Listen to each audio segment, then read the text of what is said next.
This is Satine, and this is Christian. You know them from Moulin Rouge. You may remember this outfit, and of course this one. And then there's Christian. But are they accurate? We got this fashion historian. Hi, I'm Raissa Bretaña, and I'm a fashion historian. She's going to walk us through what Moulin Rouge got right and what they got wrong about these looks. First, let's establish the setting.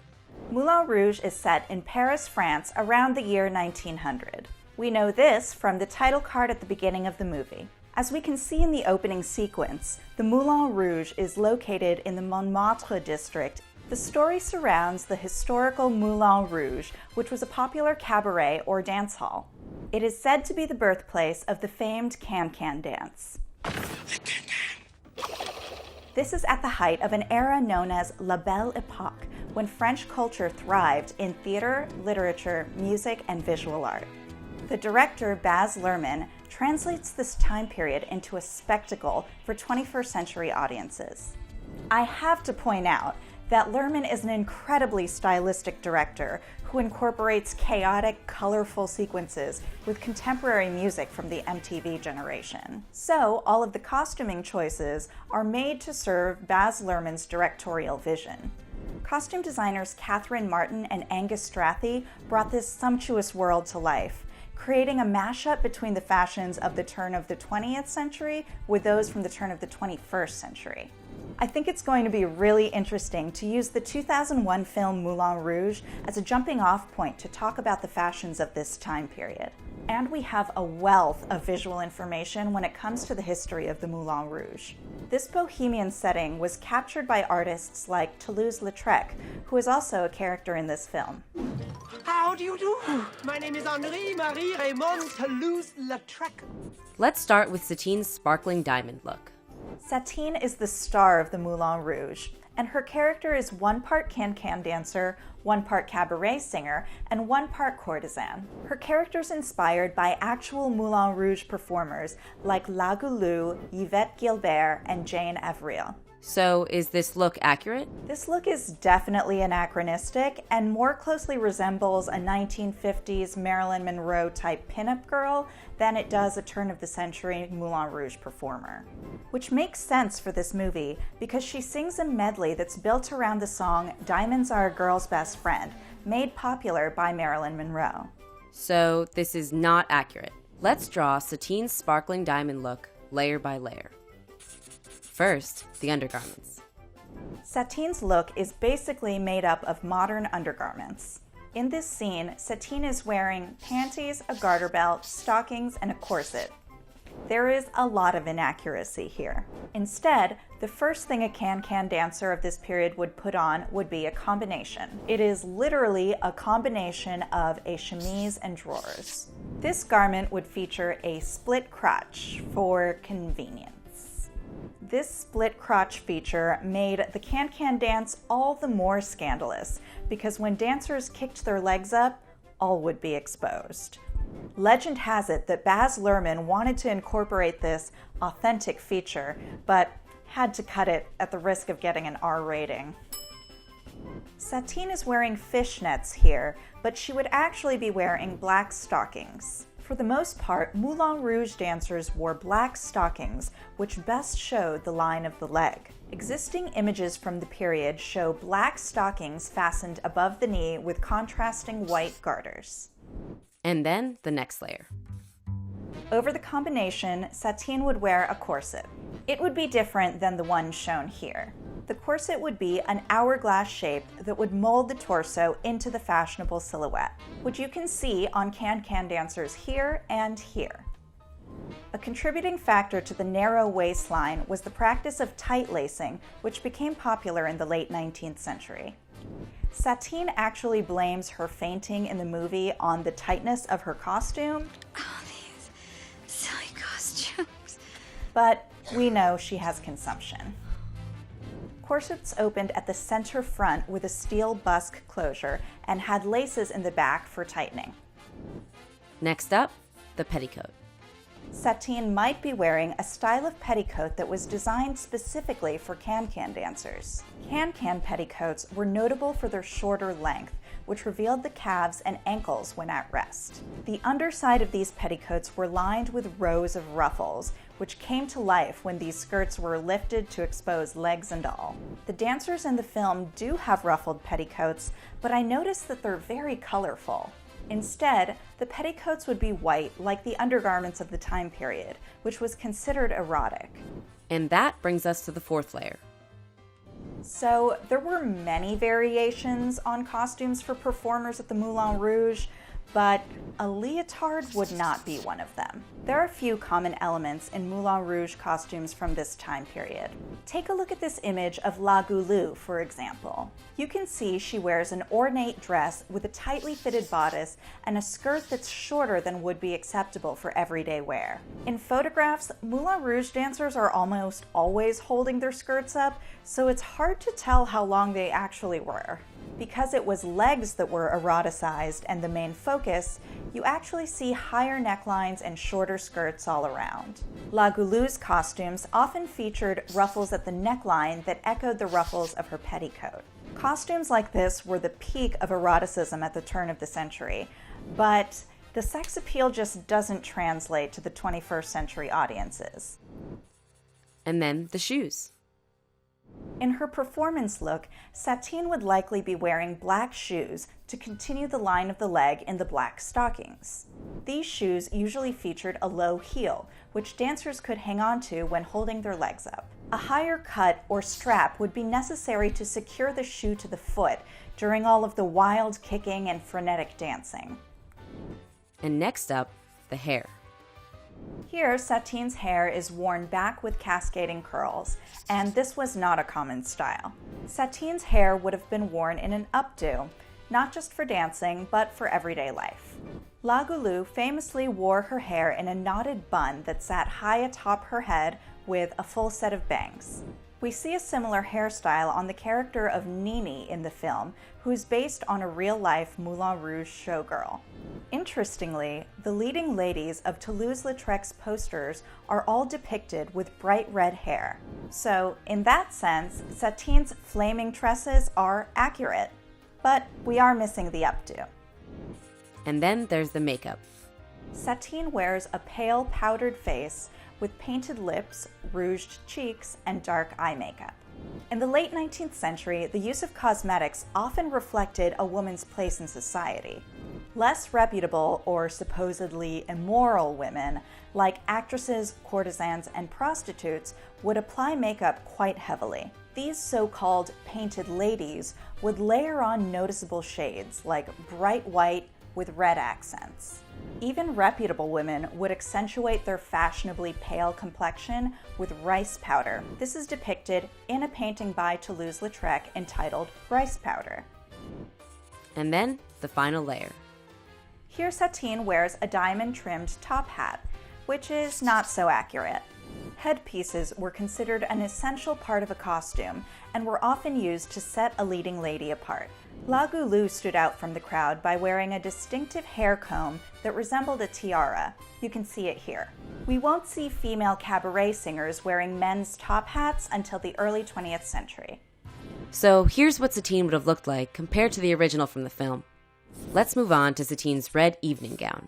This costume has become a piece of film history itself. But is it accurate? Well, not exactly. The main departures from historical accuracy are the bustle in the back and the shortened train. Oh, of course. Now we're going to draw every layer of this look. The first layer would be the undergarments. The undergarments would be similar to those in the first look, the combination, the stockings, and the garters. The corset for this look would also be the same. The next layer would be the petticoat. The petticoat would follow the fashionable skirt shape of the period, which was a fluid line with a flared hem and a slight train. In this example, rows of cording and a ruffled flounce helped to create that fluted hem. Next up, the dress. How do I look? Overall, this dress tends to read very contemporary, though it does have aspects of fashionable evening wear from the turn of the 20th century. This gown has the wide, deep neckline, the narrow waistline, and the fluted skirt. A similar red evening gown by the House of Worth can be seen in this 1898 portrait of socialite Edith Kingdon Gould. The The back of the bodice features a lace-up closure, which was prevalent in dress during this period. An inaccuracy here is that the dress lacks the train that's commonly seen in women's evening wear. Satine's dress features a bustle of stacked pleats. This is not accurate, as bustles had all but disappeared from women's fashion by the 1890s. The costume designers might have chosen this design feature because bustles are a visual shorthand for the second half of the 19th century. And then the next layer. Satine accurately wears a pair of opera-length gloves, which were an essential component to fashionable evening wear. These gloves, which extended above the elbow, would have been made of silk, suede, or leather. Most women wore white or light-colored gloves, but Satine's darker choice is a nod to the famous Moulin Rouge performer Yvette Gilbert, who was known for wearing black opera-length gloves. And then we have the shoes. We can't see what shoes Satine is wearing because her dress does go down to the floor. But evening shoes featured a curved heel and were made from either silk or leather. These were made to order and could be dyed to match a specific evening ensemble. On to the next layer. Jewelry plays an important role in Satine's characterization, and she is especially fond of diamonds. Diamonds are a girl's best friend. Jewelry with precious stones was typically worn by upper-class women, but they could also be found on well-positioned courtesans, as you can see in this image of Liane de Pougy. And we have to mention the $3 million diamond necklace that Satine wears later in the film. It features 1,308 diamonds and is the most expensive piece of jewelry made for a film, and it looks like it. Anything else? Fans were a chic evening accessory and were carried when attending the theater, the opera, or other forms of entertainment. The most opulent fans were made from large ostrich feathers. On to the next layer. In the two moments that we see Satine wear the red dress, she wears her hair in two different ways. First, we see it pinned up, and later we see it down in waves. Again, the first style is closer to correct. Her hair would have been upswept, with curls piled high atop her head. Some styles featured fullness on the sides, which was a precursor to the Edwardian pompadour, which would be fashionable in the years to come. And finally, the makeup. The makeup here feels pretty accurate. It's the same as the previous look, although slightly less outwardly theatrical, more akin to society makeup techniques. Respectable women with a higher social status would have applied makeup more subtly to create a natural flush. So here's how Satine would look in evening wear if this were historically accurate. Finally, let's get into Christian's white tie look. There's a lot to say here. Men's formal evening wear would be what we now call white tie. The evening suit was the uniform of the Grand Monde, which was the glittery set that epitomized the French idea of high life. Men's formal wear has evolved little since then. The same basic elements remain, and the overall look is familiar to us now. Let's get into the layers. First up, the undergarments. Regardless of the occasion, Christian would be wearing full underwear to protect the outer clothing. This would either be a one-piece combination called a union suit or individual undershirt and drawers. He would also be wearing knitted socks held up by sock garters. This is because elastic threads that helped socks hug the leg and stay up were not yet invented. The next layer, the shirt and collar. Christian wears a crisp white shirt and collar. Optional was a removable shirt front, or bib, which would be heavily stiffened and created an even more rigid silhouette.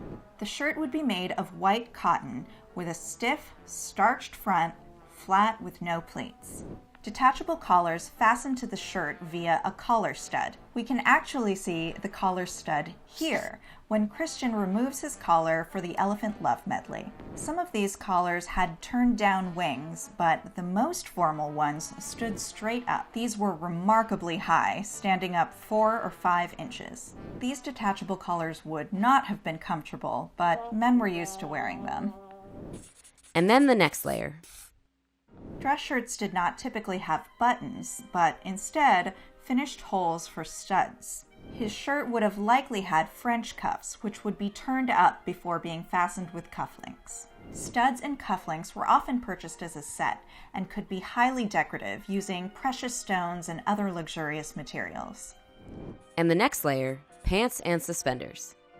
From what we can see of Christian's pants, they seem to be pretty accurate. Pants were cut pretty straight in this era, with pleats at the front hip. Pants would have been held up by suspenders, and those would have been white for evening. The next layer, the vest and bow tie. Christian wears a cream-colored bow tie and a red vest. Christian's vest is likely a costuming choice to make him stand out against a crowd of white vests and to convey his bohemian spirit. You're not another of Toulouse's oh so talented, charmingly bohemian, tragically impoverished protégés. Well, you might say that, yes. Oh, no! I don't think anyone trying to pass for a respectable gentleman would choose a red vest over a traditional white one. The fashionable evening vest was cut very low, exposing much of the shirt front. The vest was rather fitted, in keeping with a fashionable male silhouette. These vests often incorporated an elongated shawl lapel and fastened low with 2 or 3 buttons. And the next layer. Christian wears a tailcoat, which is the most formal jacket in men's evening wear. The tailcoat was also termed a dress coat to differentiate it from a dinner jacket, which later became known as a tuxedo. And the tuxedo, if you can believe it, was considered the more casual option. What makes the tailcoat different? It's cut rather short in the front, ending at the natural waistline, with tails that extend back to behind the knee. The dress coat is never buttoned. It's worn open to reveal the shirt and the vest. The lapel was made of a contrasting textile, either a silk satin or a silk fye. Just as Christian wears it, true evening suits were always black. After that, the shoes. We don't get a good look at Christian's shoes, but traditional men's formal shoes were called pumps. These were made of patent leather and featured a low square heel and a fye bow that adorned the toe. And finally, the hat and gloves. Christian wears a top hat and white gloves, and these are the accessories that complete the look. The top hat is the most distinctive accessory in men's formal evening wear, and the movie makes quite a spectacle of this. Moulin Rouge dancers were actually famous for kicking the hats off of the heads of male patrons without using their hands.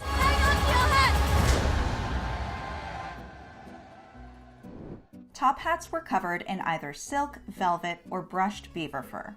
Some varieties of top hats were collapsible and could be stored flat when not being worn. You can see Christian's white gloves sitting on the table here, and you can also see white gloves on many of the men attending the Moulin Rouge. Other optional accessories include a cane or a flower in the buttonhole of one's lapel. Overall, this is a convincing look because he is mistaken for the Duke. I'm not a duke. Not a duke. I'm a writer. Conclusion. These costumes capture the essence of the time period, and the departures from historical accuracy are deliberate and meaningful. Overall, the costume design perfectly serves the story, the characters, and the director's vision, which is always the goal of film costume design.